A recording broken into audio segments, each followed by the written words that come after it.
नमस्कार दोस्तों, स्वागत है आपका आज के मुख्य समाचारों में। जी हाँ दोस्तों, आपको यहाँ पर देखने को मिलेंगे आज देश दुनिया की तमाम बड़ी खबरें मुख्य समाचार ब्रेकिंग न्यूज अपडेट्स के रूप में। तो चलिए दोस्तों जान लेते हैं आज की पहली खबर। राहुल गांधी बोले हम फाइनेंशियल सर्वे कराएंगे, कितना धन किसके पास है।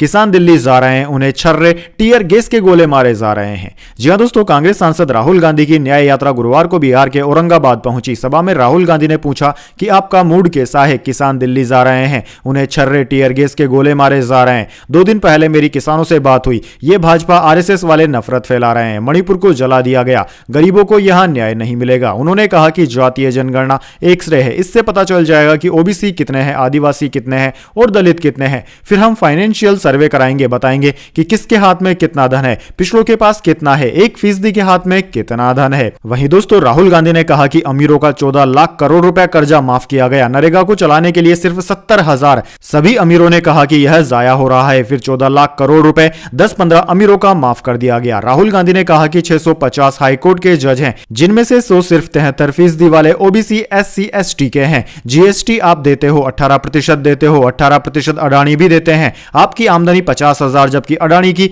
लाखों करोड़ रुपया है। राहुल गांधी बोले कि आप लोगों ने राम मंदिर उद्घाटन देखा, किसी गरीब का चेहरा देखा, अडानी दिखे, अमिताभ बच्चन दिखे, सब अमीर दिखे। आपकी दी गई जीएसटी सब मिलकर लूट रहे हैं। इसके साथ ही राहुल गांधी ने कहा कि महंगाई सबको मार रही है, लेकिन मोदी जी को इसकी चिंता नहीं है। गरीबों और किसानों के ऊपर ज्यादा टैक्स है, अमीरों के कॉर्पोरेट टैक्स घटाए गए हैं। मोदी जी की यह गारंटी है कि 2 करोड़ नौकरी देने का वादा था, क्या दिला पाए? 15-15 लाख आपको मिले। कांग्रेस ने जो गारंटी कर्नाटक में दी, तेलंगाना में दी, उसे पूरा किया। इसके बाद दोस्तों अगली बड़ी खबर, पूर्व सीएम हेमंत सोरेन होटवार जेल भेजे गए। 13 दिनों तक ईडी ने की पूछताछ। जमीन घोटाले में 31 जनवरी को गिरफ्तार हुए थे।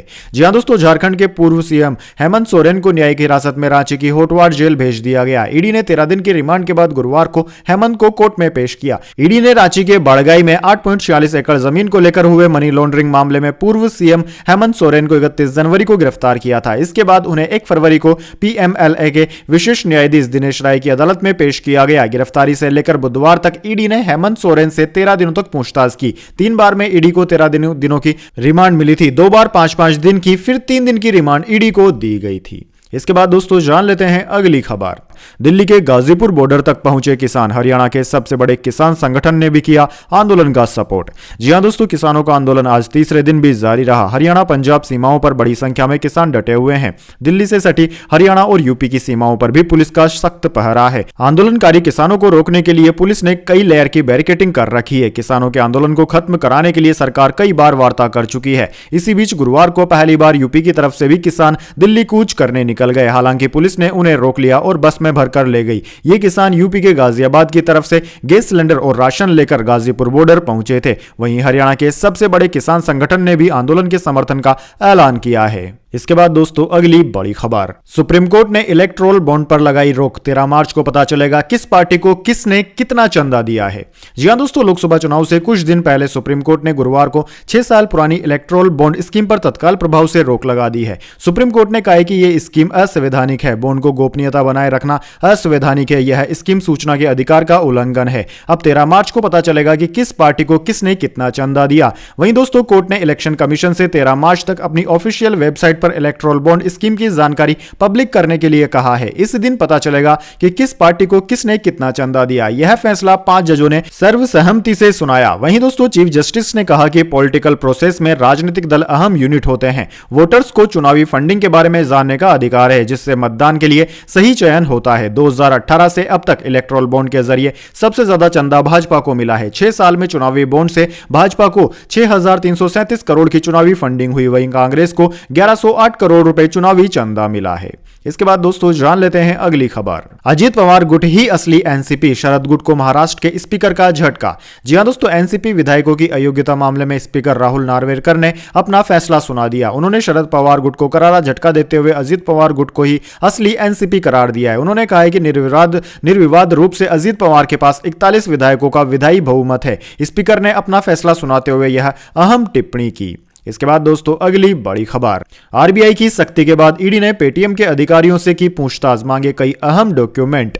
जी हां दोस्तों, परिवर्तन निर्देशालय यानी कि ईडी ने पेटीएम पेमेंट्स बैंक लिमिटेड के वरिष्ठ अधिकारियों से पूछताछ की है और कई दस्तावेज जमा किए हैं। आधिकारिक सूत्रों ने गुरुवार को यह जानकारी दी। ईडी ने भारतीय रिजर्व बैंक द्वारा पेटीएम पेमेंट्स बैंक के खिलाफ हालिया कार्यवाही के बाद यह कदम उठाया है। आरबीआई ने 31 जनवरी पेटीएम पेमेंट्स बैंक के खिलाफ एक बड़ी कार्रवाई करते हुए उसे 29 फरवरी के बाद किसी भी ग्राहक खाते, वॉलेट, फास्टैग और अन्य उत्पादों में जमा या टॉप अप स्वीकार करना बंद करने का निर्देश भी दिया है।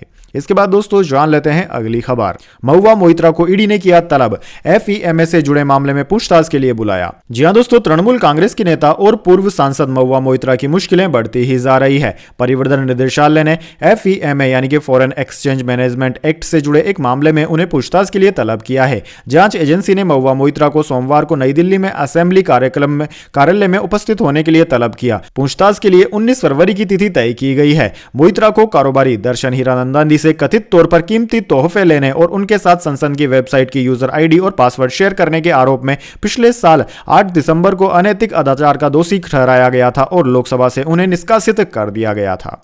इसके बाद दोस्तों अगली बड़ी खबर, मंदी की चपेट में जापान, इकोनॉमी चौथे नंबर पर पहुंची। जर्मनी अब दुनिया में तीसरी बड़ी इकोनॉमी, कमजोर करेंसी और घटती आबादी से पिछड़ा जापान। जी हां दोस्तों, जापान की अर्थव्यवस्था लगातार 2 तिमाहियों में सिकुड़ने के बाद मंदी की चपेट में आ गई है। इस कारण उनकी इकोनॉमी दुनिया में तीसरे नंबर से चौथे नंबर पर पहुंच गई है। जर्मनी अब दुनिया की तीसरी सबसे बड़ी इकोनॉमी बन गया है। जापान इस समय कमजोर करेंसी, बढ़ती उम्र और घटती आबादी से जूझ रहा है। इससे पहले 2010 में चीन की अर्थव्यवस्था बढ़ने के कारण जापान दूसरे से तीसरे नंबर पर आ गया था। दुनिया में पहले नंबर पर अमेरिका की इकोनॉमी है। जापान के कैबिनेट ऑफिस की ओर से जारी आंकड़ों के अनुसार देश की जीडीपी 2023 के आखिरी 3 महीनों में एक साल पहले की तुलना में उम्मीद से ज्यादा 0.4% सिकुड़ी है। उससे पहले की तिमाही में इकोनॉमी 3.3% सिकुड़ी थी।